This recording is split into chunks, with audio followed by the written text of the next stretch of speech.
This is Pulse of Africa, the face and voice of Africa. The story of resurgent and burgeoning Africa is here, only on the Pulse of Africa channel.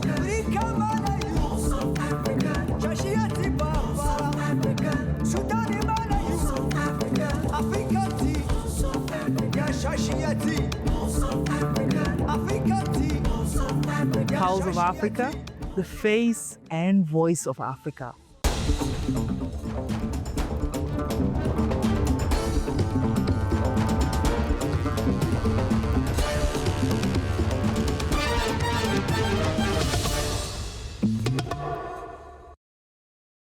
Hello and greetings. I am Samia Mohammed and you're watching Pulse of Africa News. Join us for in-depth coverage of the stories influencing our region and beyond. An Egyptian official recent hardline rhetoric on Nile water rights reflects an outdated colonial-era mindset failing to align with modern realities of national interest, according to a prominent Ethiopian government official. Pulse of Africa reporter Tinsaye Gabeyo sits down with Bikila Horisa, a prominent political figure and a governance expert in Ethiopia, to discuss rising tensions after Egypt's Foreign Affairs Minister Badr Abdullah's recent BBC comments on the 13-year Grand Ethiopian Renaissance Dam negotiations. Bikila currently serves as the minister coordinator of the Center for Democratic System Building at the Office of the Ethiopian Prime Minister, and he is also a head of public and international relations of Prosperity Party. In the interview, Abdullahi accused Ethiopia of using the negotiation to advance unilateral policies. We have tried negotiations for more than 13 years. Unfortunately, there has been neither seriousness nor good faith on the Ethiopian side, which used the negotiation to impose unilateral policies, he claimed. Bikila Horisa countered that the Egyptian official remarks reflected an outdated approach rooted in insistence on historical claims and monopoly over the Nile waters. He argued that this rhetoric misrepresents Egypt's own interests and risks escalating tension with neighboring countries, undermining efforts for an amicable resolution. The mentality of claiming a monopoly over Nile water is misguided, said Bikila, noting that it serves neither the interests of Egyptians nor those of the border region. I think the Egyptians official, in terms of, uttering these very hard words, simply indicates the failure to understand the current reality in the world in terms of how national interests are promoted. So I strongly believe that they are unable to properly articulate their own interests and also promoting their own interests, because the colonial era narratives are no more working, and that's over, and it will never come back. So the mentality of monopoly over Nile waters is a wrong narrative, which I believe is against the national interest of the Egyptians themselves. The political figure also blamed Egypt for implementing all the non-peaceful strategies in terms of promoting its interests regarding the Nile waters. That includes recruiting, training, arming, and deploying very weak and fragmented agents to destabilize Ethiopia, in addition to combative stance against Ethiopia, Bikila stated. According to the Bikila, this conduct goes beyond hard-edged rhetoric and includes recruiting, training, arming, and deploying weak and fragmented proxy groups in attempts to destabilize Ethiopia. Addis Ababa has repeatedly stated that such action further inflame tension and undermine regional stability. As the major contributor to the Nile's waters, Ethiopia is also intensifying its push to secure access to a seaport. Meanwhile, critics observe that Egypt appears to be attempting to block Ethiopia's rights, echoing its previous efforts to restrict the country's use of the Abai/Nile waters. Ethiopia plays a very positive role in terms of contributing water resources to the neighboring countries. Mm-hmm. There are a lot of rivers that cross Ethiopia's border and flow into the neighboring countries. So our neighboring countries have been using the water resources in Ethiopia for their economic and social development. There are a lot of neighboring countries that have effectively utilized the water resources from Ethiopia for agriculture, for irrigation, and for other social development and infrastructure development purposes. While contributing significantly to the water resources in East Africa, Ethiopia has been, pushed away from international water resources, including the access to the sea. Asked about Ethiopia's bid for a Red Sea outlet, Bigela described it as legitimate, principle-based demand and one aimed at reclamation, and Ethiopia seeks to pursue diplomatic and peaceful avenues toward achieving its goals. He expressed confidence that the international community will understand Ethiopia's legitimate request, saying, "I strongly believe they will gradually recognize Ethiopia's humble and rightful demand for access to the sea." Already inaugurated and operational, the Grand Ethiopian Renaissance Dam serves as one of flagship projects built in Africa, promoting energy independence and regional connectivity, powering homes and industries. Great Ethiopian Renaissance Dam is a transformative infrastructure project. So it's beyond electricity. It's beyond electricity in the sense that we can use the GERD project and the impacts and outcomes of GERD for integrating the African states in general and East African countries in particular.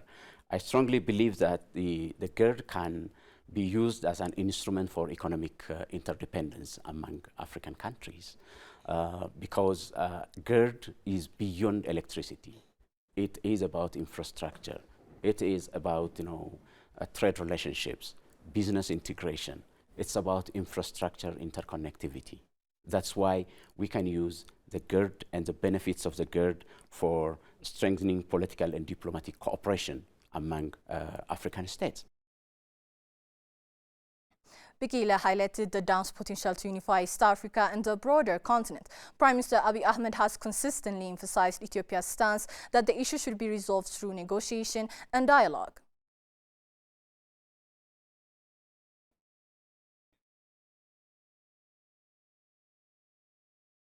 Togo's President Faure Gnassingbe has inaugurated the 9th Pan-African Congress in Lomé, delivering a strong call for a new era of practical, action-oriented Pan-Africanism.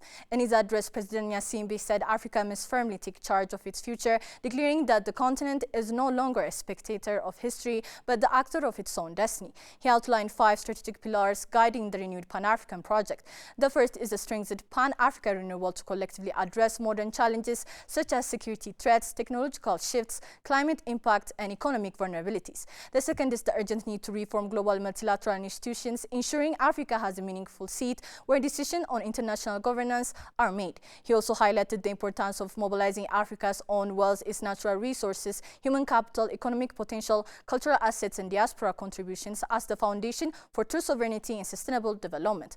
President Gnassingbe stressed the inseparable unity of the continent, its diaspora and its youth, describing them as the driving forces of Africa's renewal. A key priority, he added, is reclaiming Africa's narrative and identify to foster a continent that shapes global discourse, inspires confidence, and advances its interest internationally. The Togolese leader said the 9th Pan-African Congress aims to become a defining moment for the continent, setting the stage for a united, sovereign, and ambitious Africa, one confident in its future and prepared to build balanced partnership with the rest of the world.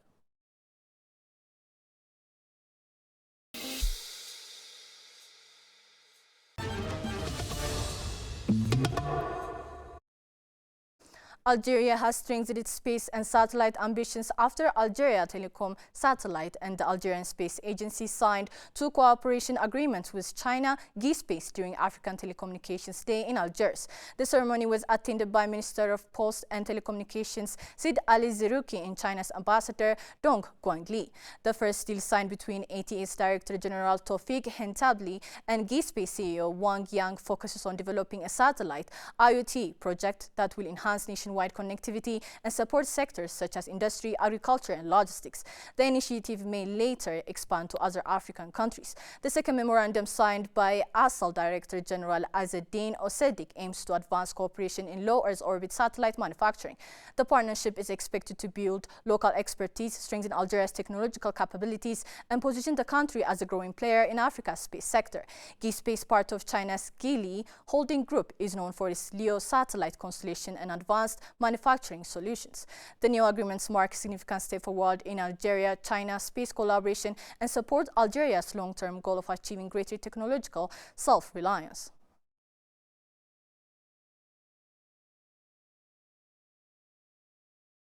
Namibia has officially launched the framework for implementing 100% subsidized tertiary education, fulfilling a policy promise to widen access and advance social equity.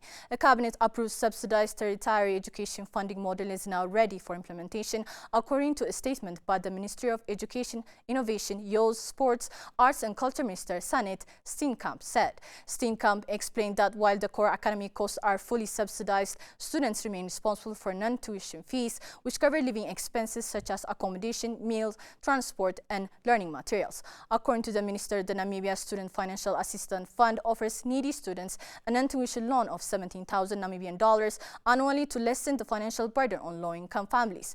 Meanwhile, the official announced that the policy, which was originally intended for public universities and technical and vocational education and training centers, has been expanded to include private institutions to ensure fairness and inclusivity throughout the sector. To target financial aid more effectively, Steenkamp said the government is significantly reducing the combined parental or guardian income threshold for non-tuition loan eligibility from the current 500,000 to 100,000 Namibian dollars.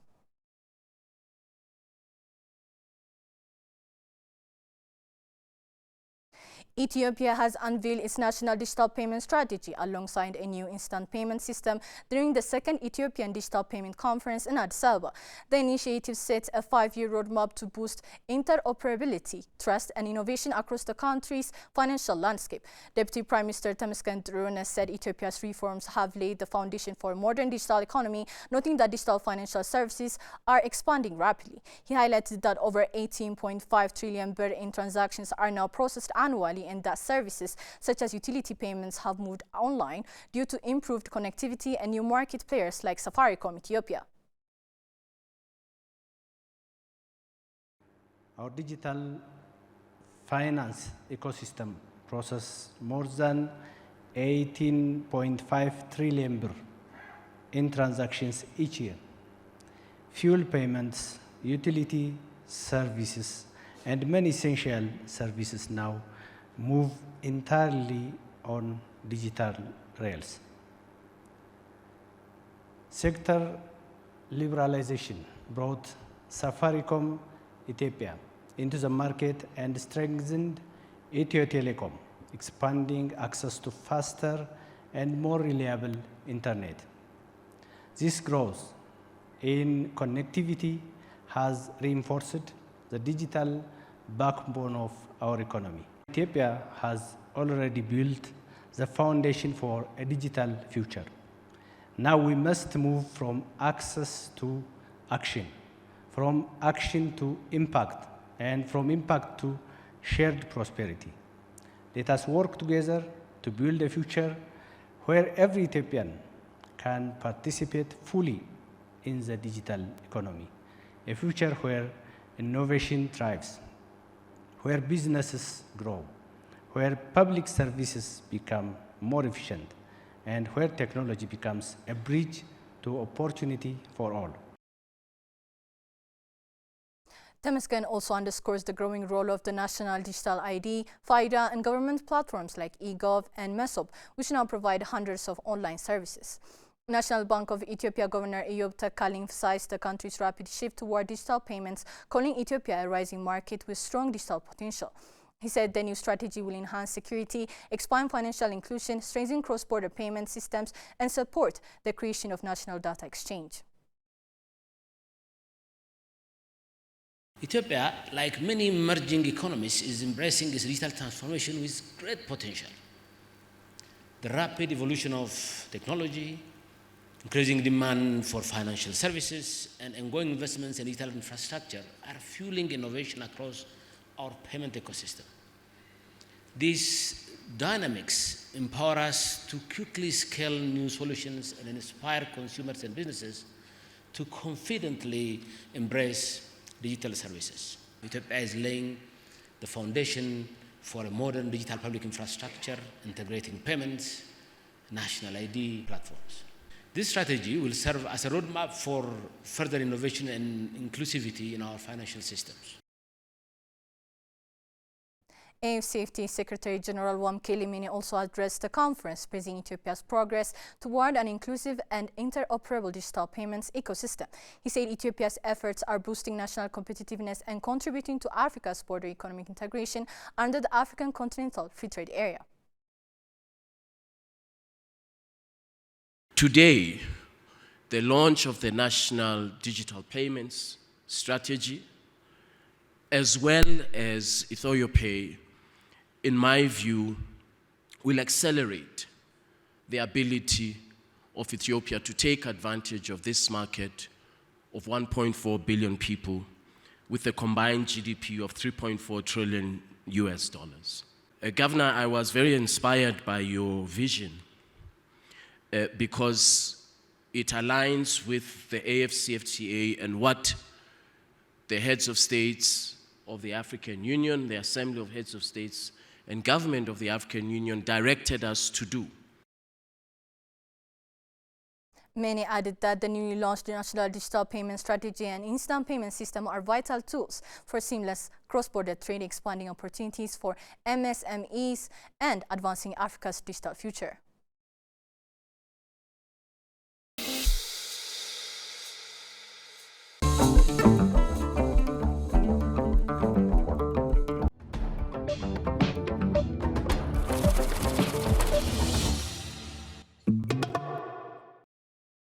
Now to business news. Nigeria's central bank has issued final license to 82 exchange bureaus under its updated foreign exchange guidelines effective November 27th. The move follows last year's major regulatory overhaul, which saw 4,173 BDC licenses revoked for rule violations. Under the revised rules, street trading of foreign currency has been banned, while minimum capital requirements for BDCs have been raised to 2 billion naira to strengthen oversight and curb illicit forex activities. The central bank said only operators listed on its official website are authorized to conduct forex transactions and warned the public against dealing with unlicensed traders, stressed that operating without a valid license is a violation.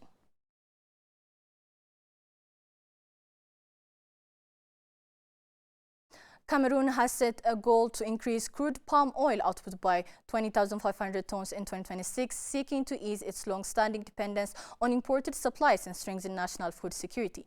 The move is a part of broader government strategy to modernize the agricultural sector amid persistent production shortfall exceeding 500,000 tons annually. The effort is backed by over 91 million US dollars in new investment, including financing from Stanford Chartered Bank London for a palm oil processing plant and a rubber facility under the Cameroon Development Corporation. Officials say the upgrades will improve processing capacity, enhance efficiency across the value chain, and generate new jobs. Despite a strong start to 2025 when production tripled in the first quarter to 77,600 tons, domestic output still falls for short of demand. Meeting the 2026 target will require expanding plantations, improving yields for smallholder farmers, and strengthening logistics to ensure steady supply.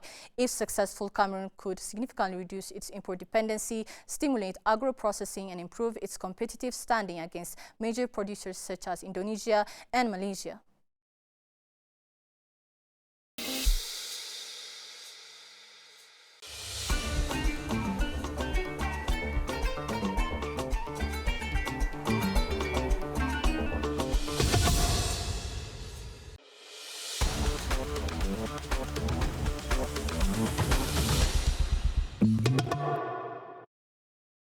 Next to sports news.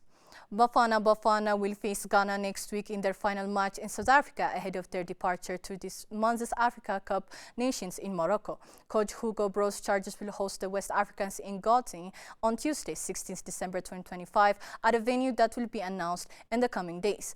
The team will then depart for Morocco on the following day ahead of their participation in the AFCON tournament to be held in Morocco from 21st December 2025 to January 2026. The stage is set for 24 African teams to battle it out in 9 venues, and Morocco and Cote d'Ivoire are the defending champions. Bafana are in Group B in the AFCON, and they will face Egypt, Angola, and Zimbabwe. The South Africans play their first match of the continental tournament against Angola on 22nd December 2025.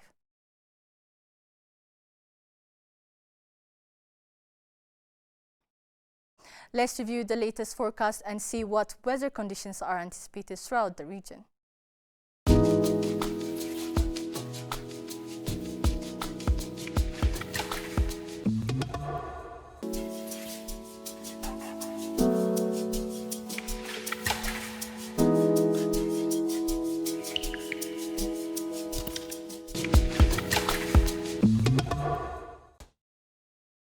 That's all from Pulse of Africa News for the hour. Thank you for joining us and stay tuned for more updates from Africa.